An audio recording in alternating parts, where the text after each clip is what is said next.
Hi all, നമസ്കാരം. Welcome to AZB academy. എല്ലാവർക്കും AZB അക്കാഡമിയിലേക്ക് സ്വാഗതം. സോ നിങ്ങൾ കാണുന്നതുപോലെ തന്നെ ഗ്രൂപ്പ് ഡി 2026 അല്ലെ, കറന്റ് ഇപ്പോൾ ഗ്രൂപ്പ് ഡി എക്സാം നടന്നുകൊണ്ടിരിക്കുകയാണ്. തുടങ്ങിയിട്ടേ ഉള്ളൂ, ഇനിയുമുണ്ട്, ഒരു മാസത്തോളം നിങ്ങളുടെ എക്സാം ഉണ്ട്. അപ്പോൾ എക്സാം നടന്നുകൊണ്ടിരിക്കുമ്പോൾ തന്നെ അടുത്ത ഗ്രൂപ്പ് ഡി നോട്ടിഫിക്കേഷൻ വന്നിട്ടില്ല. വേക്കൻസീസ് റെയിൽവേ റിലീസ് ചെയ്തിട്ടുണ്ട്. ഗ്രൂപ്പ് ഡി 2026 വേക്കൻസീസ് റെയിൽവേ പറഞ്ഞതുപോലെ തന്നെ എല്ലാ വർഷവും റെയിൽവേ എക്സാംസ് വിളിക്കുന്നതായിരിക്കും. റെയിൽവേ പറഞ്ഞ വാക്ക് പാലിച്ചിട്ടുണ്ട്. ഗ്രൂപ്പ് ഡിയുടെ വേക്കൻസീസ് അലോട്ട് ചെയ്യുന്ന വേക്കൻസീസ് റെയിൽവേ പുറത്ത് വിട്ടിട്ടുണ്ട്. അപ്പൊ നമുക്കിന്ന് ഡീറ്റെയിൽ ആയിട്ട് നോക്കാം എന്തൊക്കെയാണ് കാര്യങ്ങളെന്ന് നോക്കാം. So railway group D 2026 vacancies മൊത്തം 11 കാറ്റഗറിയിലായിട്ട് 22,000 വേക്കൻസീസ് റെയിൽവേ റിപ്പോർട്ട് ചെയ്തിട്ടുണ്ട്. അപ്പോൾ 22,000 വേക്കൻസീസ് 11 കാറ്റഗറിയിൽ ഗ്രൂപ്പ് ഡി റിപ്പോർട്ട് ചെയ്തിട്ടുണ്ട്. സോ അടുത്ത വർഷത്തേക്ക് വേണ്ടിയല്ലേ, ഇപ്പോൾ കറന്റ് എക്സാം നടന്നുകൊണ്ടിരിക്കുകയാണ്. അപ്പോൾ നമുക്കൊരു ഡൗട്ട് തന്നെ കാണും, ഇപ്പോൾ എക്സാം നടക്കുകയാണ്, അതിനുശേഷം ഇനിയും റെയിൽവേയുടെ ഒരുപാട് എക്സാംസ് 2025 നടക്കാൻ പോവുകയാണല്ലേ, ഇനിയും നടക്കാനുണ്ട്. കുറേ ഡിലേ ആയിട്ടുണ്ട് എക്സാമുകളെല്ലാം. ഈ ഗ്രൂപ്പ് ഡി കോർട്ട് കേസ് മൂലം ഒരുപാട് ഡിലേ എക്സാംസ് ആയിട്ടുണ്ട്. സോ ആ ഒരു കേസ് ഇല്ലായിരുന്നെങ്കിൽ റെഗുലർ ആയിട്ട് ഇപ്പോൾ ഓൾറെഡി ഗ്രൂപ്പ് ഡി എക്സാം കഴിഞ്ഞിട്ടുണ്ടാകും. 3-5 മാസം ഡിലേ ആയിട്ട് ഗ്രൂപ്പ് ഡി ഇപ്പോൾ കറന്റ് നടന്നുകൊണ്ടിരിക്കുകയാണ്. അപ്പോൾ അതിനുശേഷം NTPC വരുന്നുണ്ട്, ബാക്കി റെയിൽവേയുടെ മറ്റ് എക്സാമുകൾ വരുന്നുണ്ട്. മറ്റ് എക്സാമുകളെല്ലാം നടക്കും. അതിനുശേഷം റെയിൽവേ ഗ്രൂപ്പ് ഡി എക്സാം 2026 ബാക്കി എക്സാമിനോടൊപ്പം തന്നെ റെയിൽവേ ഗ്രൂപ്പ് ഡി ഏകദേശം അടുത്തൊരു ഒക്ടോബർ ഒക്കെ ആകുമ്പോഴത്തേക്കും ഗ്രൂപ്പ് ഡി എക്സാം ഉറപ്പായിട്ട് നടക്കും. സോ അതിന് മുന്നോടിയായിട്ട് അവരവരുടെ വേക്കൻസീസ് റിലീസ് ചെയ്തിട്ടുണ്ട്. 11 കാറ്റഗറിയിലായിട്ട് 22,000 വേക്കൻസീസ്. വേക്കൻസി എന്താ കുറഞ്ഞു പോയി എന്നുള്ളൊരിതുണ്ടോ? കുറഞ്ഞു പോയി എന്നൊരു തോന്നൽ വേണ്ട. കാരണം 2019 ഗ്രൂപ്പ് ഡി വിളിച്ചപ്പോഴായിരുന്നു 1,00,000 വേക്കൻസീസ് റിപ്പോർട്ട് ചെയ്തിട്ടുണ്ടായിരുന്നു അല്ലെ. അതിനുശേഷം കഴിഞ്ഞ 2024 പിന്നീടുള്ളത് വന്നത് 32,000 വേക്കൻസീസേ ഉള്ളൂ. വീണ്ടും എന്താണ്, വേക്കൻസി കുറവാണോ? പക്ഷേ റെയിൽവേ എല്ലാ വർഷവും വിളിക്കുന്നുണ്ട്. എല്ലാ വർഷവും വിളിക്കുമ്പോൾ ഓട്ടോമാറ്റിക്കായിട്ട് തന്നെ വേക്കൻസീസും അത്രത്തോളം റിപ്പോർട്ട് ചെയ്യില്ല, വേക്കൻസീസ് കുറവായിരിക്കും. ബട്ട് ബെനിഫിറ്റ് എന്താണെന്ന് വെച്ചാൽ എല്ലാ വർഷവും റെയിൽവേ വിളിക്കുമെന്ന് പറഞ്ഞിട്ടുണ്ട്. നമ്മൾ SSCയുടെ ഒക്കെ എക്സാമിന്റെ കേസ് എടുത്ത് നോക്കുകയാണെങ്കിൽ വർഷങ്ങളായിട്ട് SSC റെഗുലർ ആയിട്ട് വിളിക്കുന്നുണ്ട്. വേക്കൻസീസ് കുറവായിരിക്കാം, ബട്ട് റെഗുലർ ബേസിസിൽ SSC അല്ലേ. അപ്പം ആ ഒരു SSCയുടെ എക്സാം എഴുതുന്ന ഒരാൾക്ക് ആ ഒരു ടെൻഷൻ വേണ്ട. റെഗുലറായിട്ട് എന്തായാലും SSC വിളിക്കും. ഈവൻ വേക്കൻസി കുറവാണെങ്കിൽ ഈ വർഷം അല്ലെങ്കിൽ അടുത്ത വർഷം റെഗുലർ ബേസിസിൽ നടക്കുകയാണ്. ബട്ട് റെയിൽവേയുടെ കേസ് എടുത്ത് നോക്കുകയാണെങ്കിൽ റെയിൽവേ കഴിഞ്ഞ വർഷം മുതലാണ് റെഗുലർ ബേസിസിൽ വിളിക്കാൻ തുടങ്ങിയത്. അപ്പോൾ എത്ര നാൾ ഇതുണ്ടാകും എന്ന് നമുക്കൊരു ഉറപ്പും പറയാൻ പറ്റില്ല. കാരണം റെയിൽവേയുടെ കേസാണ്, അവരിപ്പോൾ റെഗുലർ ആയിട്ട് നടക്കുമെങ്കിലും മേ ബി ഒരു ടൈം കഴിയുമ്പോൾ റെയിൽവേ പറയും ഇനി റെഗുലർ ബേസിസിന് ഇല്ല എന്ന് പറയാനും ചാൻസ്. സോ ഇപ്പോൾ റെയിൽവേ എക്സാം പ്രിഫർ ചെയ്യുന്നവർക്ക് പറ്റിയൊരു ഓപ്പർച്യൂണിറ്റിയാണ്. കാരണം കണ്ടിന്യൂസ് ആയിട്ട് റെയിൽവേ വിളിക്കുമെന്ന് പറഞ്ഞിട്ട് റെയിൽവേ ആ രീതിയിൽ തന്നെ ആ രീതി തന്നെ മുമ്പോട്ട് കൊണ്ടുപോകുന്നുണ്ട്.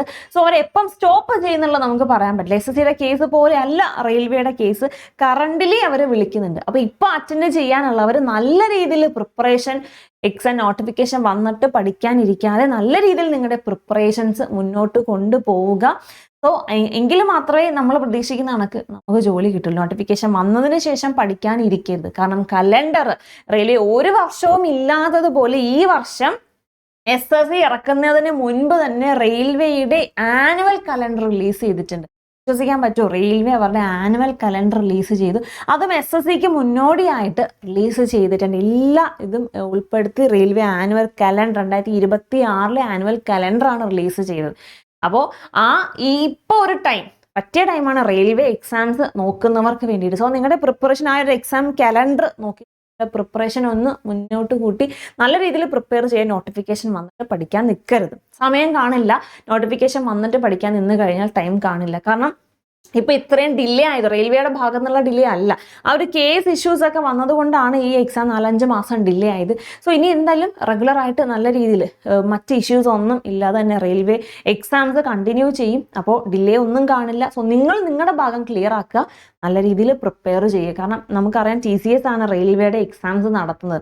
അവരിപ്പം കുറേ വർഷം, ഇനി ഒരു 4-5 വർഷവും അവർ തന്നെ ആയിരിക്കും. അപ്പോൾ പുതിയൊരു വെണ്ടർ എടുക്കുമ്പോഴാണ് ഇഷ്യൂസ് ഒക്കെ ഉണ്ടാവുക. സോ റെയിൽവേ എക്സാംസിന് വലിയ ഇഷ്യൂസ് ഒന്നും കാണില്ല. റെഗുലറായിട്ട് തന്നെ എക്സാം നടക്കും. നിങ്ങളുടെ പ്രിപ്പറേഷൻ നിങ്ങൾ അതുപോലെ തന്നെ കൊണ്ടുപോവുക. ഗ്രൂപ്പ് ഡിയുടെ കേസ് എടുക്കുകയാണെങ്കിൽ നമുക്കറിയാം 22,000 വേക്കൻസീസ്, അടുത്ത വർഷത്തെ 22,000 വേക്കൻസീസ് ഗ്രൂപ്പ് ഡി വിളിച്ചിട്ടുണ്ട്. സോ ഒഫീഷ്യലി ആ വേക്കൻസി ലിസ്റ്റ് പുറത്ത് വന്നിട്ടുണ്ട്. ഏത് കാറ്റഗറിയിലാണ്? ഇലക്ട്രിക്കലിൽ 800 വേക്കൻസീസ് ഉണ്ട്, TRD ലോക്കോ ഷെഡിൽ 200 വേക്കൻസീസ്, ഓപ്പറേഷൻസ് ഇലക്ട്രിക്കലിൽ 500 വേക്കൻസീസ് ഉണ്ട്, ട്രാക്ക് മെഷീനിൽ 600 വേക്കൻസീസ്, ബ്രിഡ്ജ് 600 വേക്കൻസി, അങ്ങനെ എല്ലാം കൂടി ട്രാക്ക് മെയിൻ്റനൻസിൽ 11,000 വേക്കൻസി. അപ്പോൾ എല്ലാം കൂടിയിട്ട് മൊത്തം 22,000 വേക്കൻസി 11 കാറ്റഗറിയിലായിട്ട് അടുത്ത വർഷത്തേക്കുള്ള, ഇപ്പോൾ ഗ്രൂപ്പ് ഡി എക്സാം എഴുതിക്കൊണ്ടിരിക്കുമ്പോൾ തന്നെ അടുത്ത വർഷത്തേക്കുള്ള ഗ്രൂപ്പ് ഡിയുടെ വേക്കൻസി ലിസ്റ്റ് പുറത്ത് വിട്ടിട്ടുണ്ട്. സോ നിങ്ങളുടെ പ്രിപ്പറേഷനും അതുപോലെ തന്നെ നോട്ടിഫിക്കേഷൻ വന്നതിന് ശേഷം പഠിക്കാൻ നിൽക്കരുത്. ആനുവൽ കലണ്ടർ പ്രകാരം 11-1 എക്സാം, നമുക്കറിയാം ഗ്രൂപ്പ് ഡി എന്ന് പറയുന്നത് 11-1 കാറ്റഗറിയിൽ വരുന്നത്. അപ്പോൾ ഗ്രൂപ്പ് ഡി എക്സാമിൻ്റെ ആ ഒരു പീരീഡ് ഒക്ടോബർ ഡിസംബറിൽ എക്സാം നടക്കും. അടുത്ത വർഷം ഒക്ടോബർ ഡിസംബർ ആകുമ്പോൾ എക്സാം നടക്കും. ഇപ്പോഴാണെങ്കിൽ പറ്റിയ സമയമാണ് പ്രിപ്പറേഷൻ നല്ല രീതിയിൽ മുന്നോട്ട് കൊണ്ടുപോകാനായിട്ട്. ഒട്ടും ഡിലേ വേണ്ട, നിങ്ങളുടെ പ്രിപ്പറേഷൻ ഒക്കെ സ്റ്റാർട്ട് ചെയ്ത് കൊള്ളുക. ഇപ്പോൾ എക്സാം എഴുതുന്നവർ അതിൽ കോൺസെൻട്രേറ്റ് ചെയ്യുക. അവർക്ക് വേണ്ടിയിട്ട് നമ്മൾ ഡെയിലി 3 മണിക്കൂർ പവർ സെഷൻ നടത്തുന്നുണ്ട് യൂട്യൂബിൽ. SSC AZBയുടെ SSC channel, SSC RRB channel daily 3 മണിക്ക്, സൺഡേസ് ഒഴികെയുള്ള ബാക്കി എല്ലാ ദിവസവും 3 മണിക്ക് പവർ സെഷൻ ഉണ്ട്. ഇപ്പോൾ നടക്കുന്ന ക്വസ്റ്റ്യൻസും കൂടി, ഇപ്പോൾ നടക്കുന്ന ഗ്രൂപ്പ് ഡി എക്സാമിലെ ചോദ്യങ്ങളും ഇൻക്ലൂഡ് ചെയ്തിട്ടുള്ള ബാച്ചാണ് പോകുന്നത്, സെഷനാണ് പോകുന്നത്. അപ്പോൾ മറക്കാതെ 3 മണിക്ക് അത് അറ്റൻഡ് ചെയ്യുക. അതുപോലെ തന്നെ നിങ്ങൾക്ക് ഇപ്പോൾ ഈ നടക്കുന്ന സെഷൻ്റെ PDF-ഉം ഫ്രീ നോട്ട്സും ഫ്രീ ക്ലാസ്സസിൻ്റെ നോട്ടിഫിക്കേഷൻ, വരുന്ന എക്സാംസിൻ്റെ നോട്ടിഫിക്കേഷൻ ഒക്കെ അറിയണമെന്നുണ്ടെങ്കിൽ നമ്മളൊരു വാട്സപ്പ് ഗ്രൂപ്പ് സ്റ്റാർട്ട് ചെയ്തിട്ടുണ്ട്. അപ്പോൾ അതിൻ്റെ ലിങ്ക് ഈ ഒരു വീഡിയോയുടെ താഴെ കൊടുത്തിട്ടുണ്ട്. സോ നിങ്ങൾ വാട്സപ്പ് ചാനൽ അല്ലെങ്കിൽ വാട്സപ്പ് ഗ്രൂപ്പ് ജോയിൻ ചെയ്യുക. നിങ്ങൾക്ക് ഫ്രീ PDFs അതുപോലെ ഈ 3 മണിയുടെ സെഷൻ്റെ PDFകളും ബാക്കി നോട്ട്സുകളും എല്ലാം വരുന്ന എക്സാംസിൻ്റെ നോട്ടിഫിക്കേഷൻ എല്ലാം അതിൽ നിന്ന് ലഭിക്കുന്നതായിരിക്കും.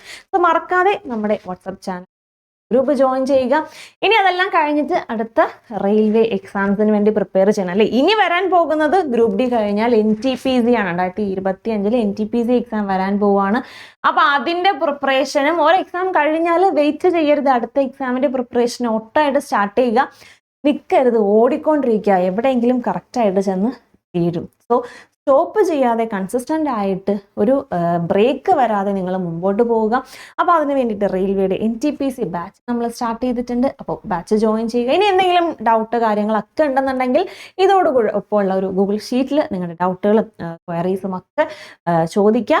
സോ എന്തായാലും നമുക്ക് ഇന്ന് ഇവിടെ വെച്ച് നിർത്താം. മറ്റൊരു വീഡിയോയുമായിട്ട് വീണ്ടും കാണാം. Thank you, bye bye.